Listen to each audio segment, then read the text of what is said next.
So the name of the topic is software engineering, and you can see over here that various spirals are over here. Spiral 1, 2, 3, 4, 5, 6. First spiral is the requirement, then design, then coding, testing, implementation. It means every one spiral is dependent upon other spiral. If one spiral stop working, other spiral automatically stop working. Fine. So this is what software engineering is. That one spiral is dependent on other. One spiral is dependent on other. Second depend on first. Then the third depend on second. Then fourth on third, and so far. So this is what software engineering is. That how we can develop a software using different phases. What phases? Analysis, design, coding, testing, and implementation. So let's start with the subject. Uh, that is the name of subject is software engineering, and subject code is UGCA 1921. And in your theory subject, you are having internal marks of 40 and external marks of 60. And we have some various course outcomes. What course outcomes are? First, COAs, that is course outcome. First is you will get awareness about what are the various approaches are being used in software engineering to analyze, design, and build the software. So when we go to next lectures, you will read that various approaches are being used. Something like waterfall model, something like spiral model, something like prototype model, a rapid application development model, component-based system model, so far so on. So when we move further in the lectures, you understand all these approaches, that how this approach will work and how it's helpful to us to develop the software as per the requirement of the user. And second COA is understand the phases and activity involved in the conventional software lifecycle model. So what are the various phases are being involved in software development? As I told you earlier, that these are analysis, design, coding, testing, implementation are the phases. So in each phase, what activities are being performed, you again learn in your classes of software engineering, that what activities are being involved in all these phases of software development models.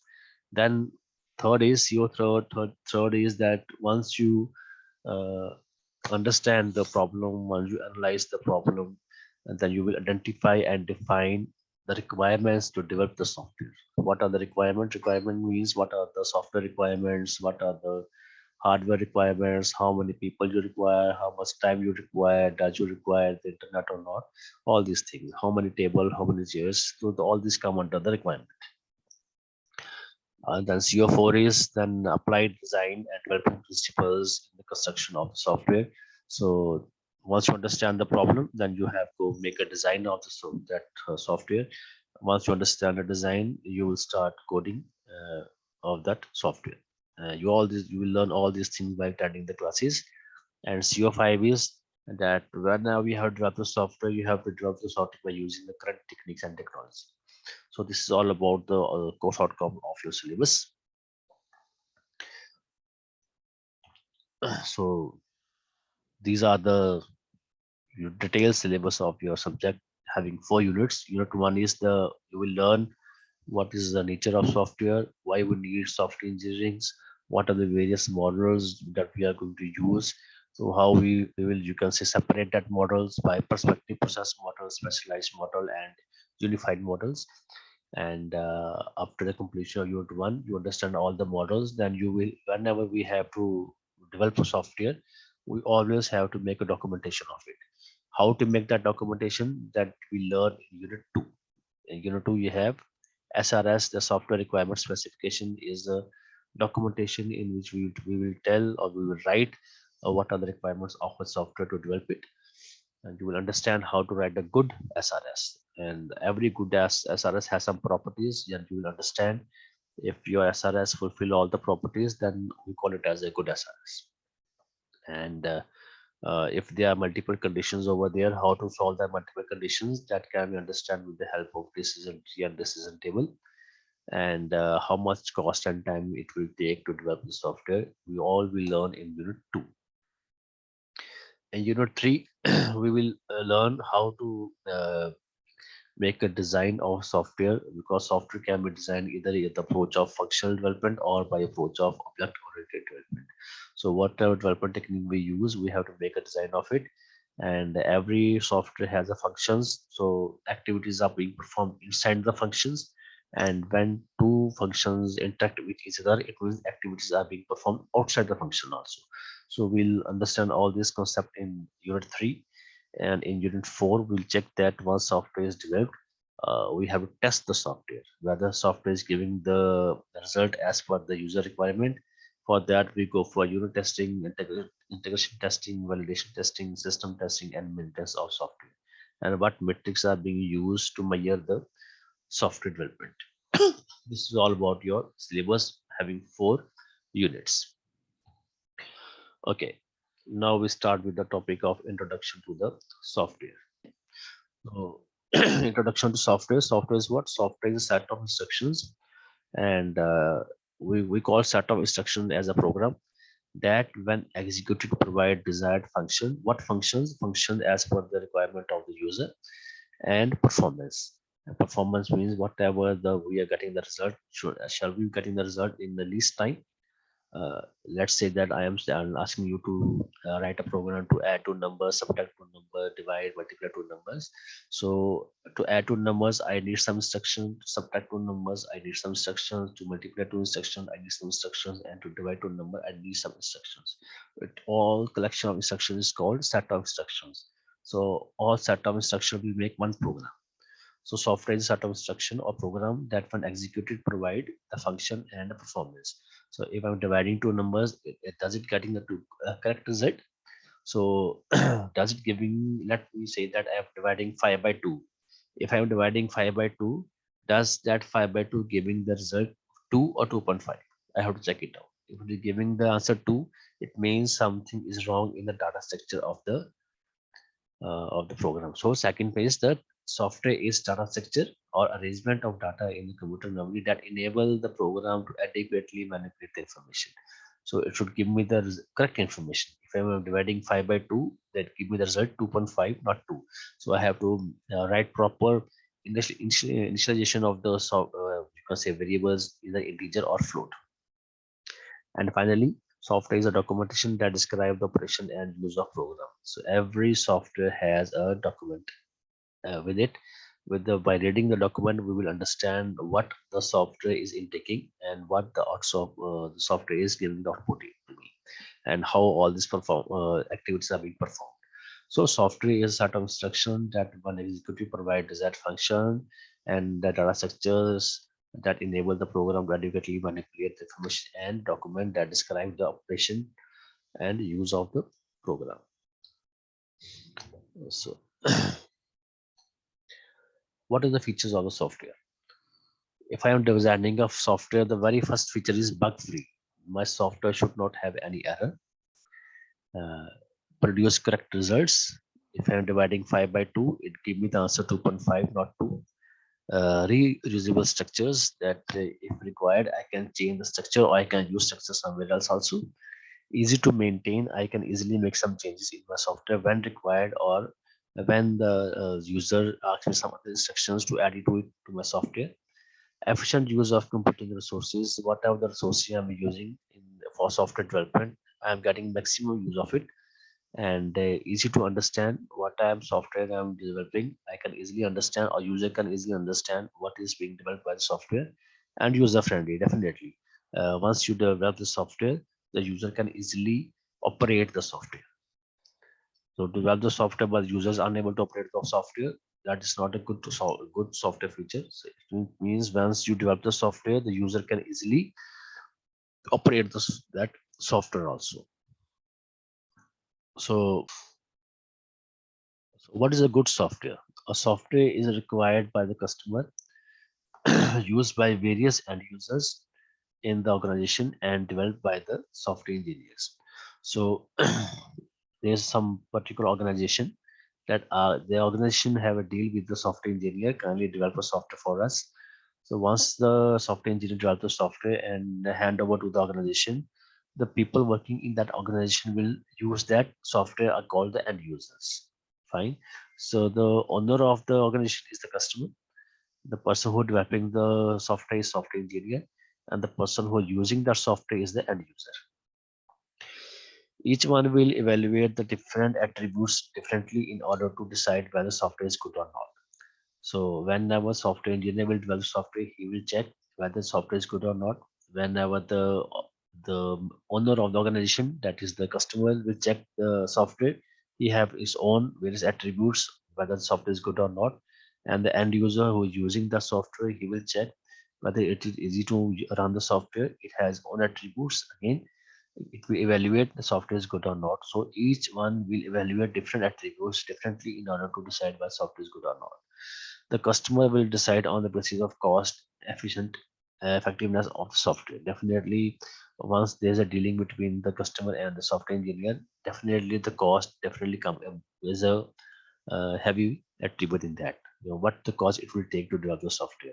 Definitely, the customer will go for two or three customer software engineers and ask them to how much cost you will take to develop the software. And the software engineer who will go for the least cost, the customer will go to that side. The end user will consider usability and reliability of software. Once software is developed, hand over to the organization. The people who are going to use the software, they will check whether it is user friendly or not. And finally, the software engineer will look at the maintainability and efficiency of the software. So if the customers make some changes in the software, then it's the duty of software engineer to make some addition to the software by maintaining the software. So these are some what the good software is. So there are various attributes of software. What the attributes are: maintainability, dependability, efficiency, and usability.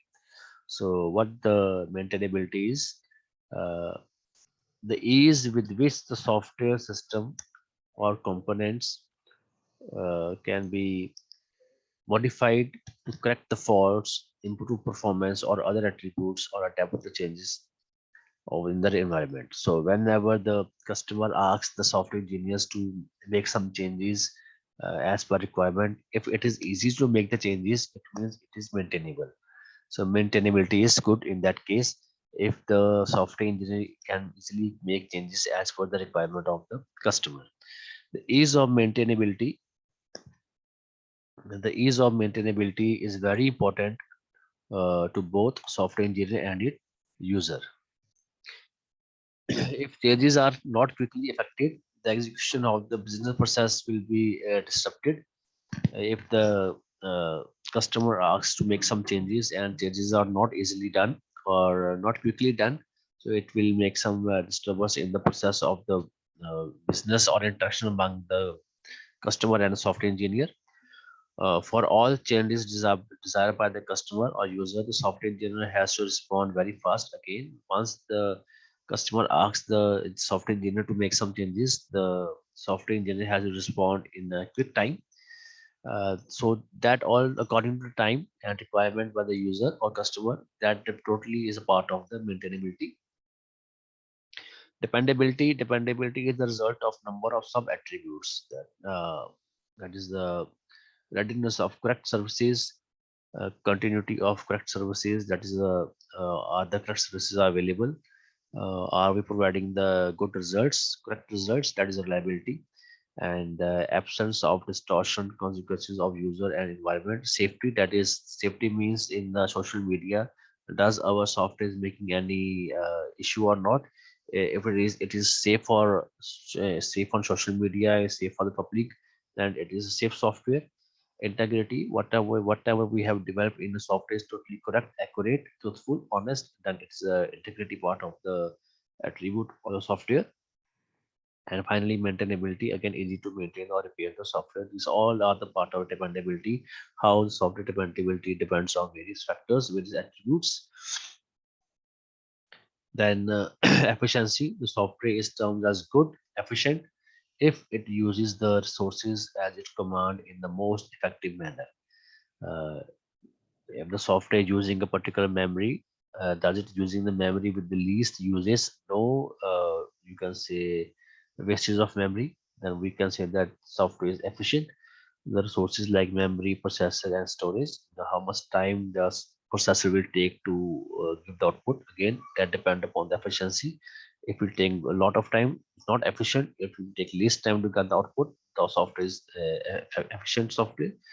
And uh, and software design and architecture should be much such that it offers quick response to the user with the least time. And finally is usability. So if you have the end user using the software, it is easy for the end user to use all the operations involved in the software. In software engineering, usability is the degree to which software can be used by the specific customer or end user to achieve the quantified objectives with effectiveness and efficiency and satisfaction. Once the end user is using the software, uh, the end user must be get satisfied by the result it is getting, the operation it is being performed by the end user on software. It means it's easy to understand and learn the software and giving the correct result in least time. So this all depend upon the person who is using the software. Software becomes usable if it does not call for extra effort to be learned. If you ask some other person come to me and tell me something about the software, it's difficult for me to understand software, it means that software is not that much usable, because you are asking someone else to give you the help. Definitely, to learn some document, you always need some documentation. Every software do have some documentation with it, so that you can learn all the things from that documentation. This is how the various attributes of we can define the attributes of the software. That characteristics of the software. Software has characteristics that are considerably different than those of hardware. So the hardware has some different characteristics. Software has some different characteristics. What are the characteristics of software? Software is developed, not manufactured. So we always use the term developed in case of software, that software is being developed, and we never use the word software is being manufactured. The reason that whatever product is get manufactured, it will get destroyed after a particular time limit. Let's say the company manufactured a car. After time period of 10 to 15 years, the all the internal products of the car will get have particular time span. After that time span, that stop working and the car is of no use. The company develop a scooter. After particular time span of 20 years, that particular product stop, I know of the scooter stop working and it's of no use. But in case of software, software is developed. Thus, you stop using the software, but software doesn't get stopped. It keep on working for any number of years. Fine. So that's why we use the word. The first characteristics is that software does not wear out. That the software does not destroy never ever again. So what is the meaning of wear out? If you look at this diagram, in this diagram you will see that this will give the reason of what is the meaning of wear out. When you have some lab classes in the previous semesters, the teacher asks you to develop a program, any program. You start developing a program. Once you develop the program, you will check how many errors are there. Once first time you check that program, you find that lot of errors are there. So it starts from high B. It means lot of errors are there. Failure rate is high. Fine, because the first time you write instructions, you run the program. Let's say we run the program in C, we press F5 or C or C plus F9, sorry, F9, and we find the number of errors, huge number of errors are there. And slowly and steadily, we keep on reducing the errors. At one time, our software start working, our program start working. That means failure rate is zero. So our software is giving some result to us. So when the failure rate is zero, it means software is running in the market. Software is running in the market, people are using the software, and after some particular time period, again people are stop using the software. Again the failure rate increases. Why failure rate increases? Because the software is not as per according to the current time, current time technology, not as per the new technology or new requirement of the user. If the software is not as per the new requirement of user, definitely the failure rate again increases. So it means is wear out. It is not destroyed. You stop using the software. You stopped using software because software is not giving the result as per your requirement. So use some other software. Fine. That is why we call it as software wear out. Doesn't wear out. Although some similarity exists between software development and hardware manufacturing, in both activities, high quality is achieved through good design, but manufacturing fails, hardware can be introduced quality problem, and they are not existing in the software. So this is how we can say that manufacturing and development are different from each other. Fine. You think at manufactured, you want to use it, but you cannot use it because it's totally stopped working. But in case of software, software is working, but it is not working as per your requirement because your requirement can change as per the technology. Fine. Today you have requirement 5, the next day or maybe after 1 week we have requirement 10. So the software that was fulfilling the requirement 5 is unable to fulfill the next 5, that is the requirements. It means that's not giving the good results, so you stop using that software and find the new software. That's why we call it that software doesn't wear out. Nature of software in this nature means how the new software are being developed in the market. Uh, Initially, you will see that whenever anybody asks you the tell me the types of software, you always say system software, application software. So first nature is system software is a collection of programs which are written to service other program and processes and data information. System software is characterized by integrating with computer hardware that requires scheduling, resource sharing, and process management. So, like your Windows, Linux, these are the system software. And when anybody asks you how to define application software, you will say that is defined as a program that solves specific business needs. That the software that solves your problem, any logical problem, mathematical problem, uh, that can be used in your business or your in academics or in banking. That is known as the application software. Application software process business or technical data that facilitates business operations or management and technical decision making also. Like your WhatsApp is your application software. The requirement is that you want to send some messages to a person sitting apart. You can easily call that person. Then Google Classroom, that you want to make a classroom in which you can share the content with the students of that student of the class. So earlier there were, we always say that there are two types of software, system and application, but there's some other also, that is the engineering and scientific software. It is used to facilitate or help the engineering function and tasks.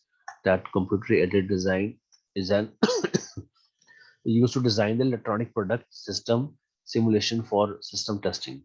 So what is the computer design means that whenever we have to design a new electronic product, we have to make the simulation of it. We have to make virtual product of it. The simulation means that how it will look when we design it, when we develop it. So it will give us the look in the software manner, and we can easily understand that image in the in the computer and how it will work. And once we understand that image in the computer, we start developing that, manufacturing that electronic product. Then the embedded system means it reside within the system or product and is used by to implement and control the features and function of the end user and for the system. Let's say that in the automatic vehicles, there are new cars, automatic cars. You need not to press the brake. Automatic can find press the brake itself whenever it finds that some object is ahead of it. Right. So these are some of the features that in your mobile uh, uh, you have a system like that. Anti-lock braking system found in automobiles, motion detection system is a security camera, traffic control system. These are all systems that are under the embedded software. Then web applications is a client server computer program which the client run on the web browser. So applications are that e-commerce and business to business applications are over there. And artificial intelligence software makes use of non-numerical algorithm to solve the complex problem that is not easy to compute or analyze. Some of the real life that you use in your daily life is Alexa. in your Android. You ask the Alexa, tell me the weather today, and your mobile will give the answer that today is a shiny day, rainy day, whatever it is. And similarly, Siri is in Apple software's application products that that is an artificial intelligence software over there that it will give a response to your question. Sorry. So this is how, what we can say is the nature of the software. So before closing today's lecture, we go for the definition of software engineering. That software engineering is defined as a process of analyzing user requirements and designing, building, and testing the software application which will satisfy those requirements. So in the software engineer will develop the software on the basis of requirement of the user by designing, coding, and testing the software. If the testing is done on the software developer side, we will check. We call it as a validation. If the testing is being done at the you can say customer side, whether the software is giving correct answer or not, we call it as a verification. When we get the positive results from validation and verification, then we will say that the software engineers have developed the you can say positive software, good software, right? So I think that is quite enough for today's lecture. Next topic we'll discuss in the next slide.